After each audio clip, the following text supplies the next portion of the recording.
नमस्कार, मैं आस्था श्रीवास्तव और आप देख रहे हैं लोकनाथ। आइए डालते हैं आज की खास खबर पर नजर। ऑपरेशन सिंदूर को लेकर ग्वालियर शहर हाई अलर्ट पर है। सभी civil defence mock drill complete कर ली गई हैं। ग्वालियर जिला किसी भी अप्रिय स्थिति से निपटने के लिए पूरी तरह से तैयार है। दरअसल ग्वालियर शहर दुश्मन के लिए आंख की किरकिरी है, क्योंकि ग्वालियर में ही एयरफोर्स का महत्वपूर्ण स्टेशन है। लगभग 30 किलोमीटर दूरी पर बीएसएफ का बेस कैंप भी यहीं पर है। इसके अलावा डीआरडीओ का भी महत्वपूर्ण दफ्तर ग्वालियर में है, इसलिए दुश्मन देश की नज़र ग्वालियर पर भी है।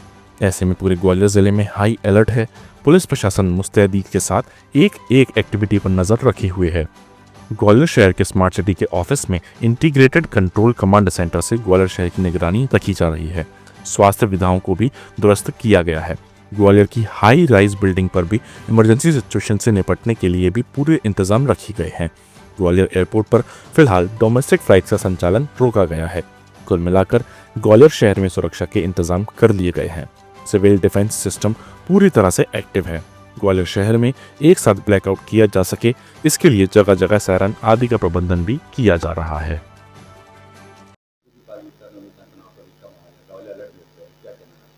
देखिए, इसमें 7 तारीख को जो मध्य प्रदेश शासन है उसके आदेश के अनुक्रम में हम लोगों ने विभिन्न प्रकार की जो मॉक ड्रिल्स करी गई थी, क्योंकि सिविल डिफेंस एडमिनिस्ट्रेशन के लिए आवश्यक रहती है। और बेसिकली पुलिस प्रशासन और जिला प्रशासन के सभी विभागों के बीच इस प्रकार का समन्वय बनाया है कि किसी भी आकस्मिक परिस्थिति, जैसे किसी हाई रेज बिल्डिंग पर यदि लोग इंटैक्ट हो जाते हैं या फिर फंस जाते हैं, इसके अतिरिक्त कोई इमारत के ध्वस्त होने से लोग नीचे दब जाते हैं, कहीं आगजनी की घटना में हाई राइज बिल्डिंग में या किसी बंद स्थान में लोग प्रतिबंधित हो जाते, तो उनको किस प्रकार से रेस्क्यू करना, इसकी पूरी एक्सरसाइजेस की गई हैं। और हमारा बेसिकली उद्देश्य यही रहेगा कि अगर इस प्रकार की कोई स्थिति आती है तो नागरिकों को तुरंत ऐसी स्थिति से हम रेस्क्यू करा के उनको अच्छी मेडिकल फैसिलिटी युक्त जो हमारे चिन्हित मेडिकल संस्थान हैं वहाँ पे अच्छा इलाज हम दिला के उनको जीवन को सुरक्षित रख सकें।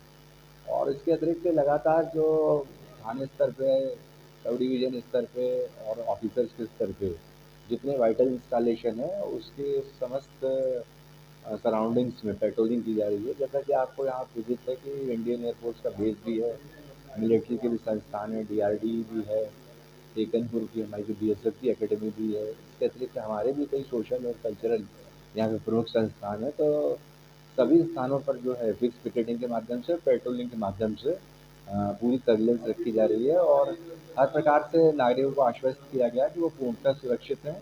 और किसी भी आकस्मिकता की स्थिति में जिला प्रशासन और पुलिस प्रशासन उनकी सहायता के लिए तत्पर खड़ा हुआ है और वो बिल्कुल स्वच्छंद और फ्री होकर अपना मूवमेंट बनाए रखें।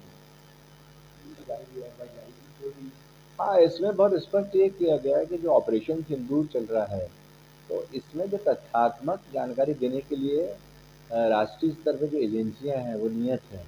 और इसमें किसी भी जानकारी को डिस्टॉर्टेड रूप में उसको विरूपण करके उसको ना प्रोपोगेट किया जाए या ना उसको प्रसारित किया जाए, जिससे कि कुछ लोगों के दिमाग में आशंका की स्थिति उत्पन्न हो। इसके लिए भी जो है जिला दंडाधिकारी के स्तर पर यहाँ पे 163 बीएनएसएस के तहत एक अधिसूचना जारी की गई है। और इसका उद्देश्य ये है कि इस उद्घोषणा के माध्यम से स्पष्ट किया गया है कि सभी का जो व्यवहार है ऐसे परिस्थितियों में जो है बहुत संतुलित रहना चाहिए और हम अपने कर्तव्यों का निर्वहन इस प्रकार से करें कि जिम्मेदारी का परिचय दें। और जो अधिकृत एजेंसियां हैं उनके द्वारा ही ऑपरेशन सिंदूर के विषय में जो सूचनाएं प्रसारित की जा रही हैं उनको ही इम्पोर्टेंट मानते हुए उनको ही ग्राह्य करें, अपनी रूप से अपनी तरफ से किसी प्रकार से डिस्टॉर्टेड फॉर्म में प्रसारित ना करें। ऐसी उद्घोषणा जो है 163 बीएनएसएस के तहत जिला दंडाधिकारी ने कल जारी की है।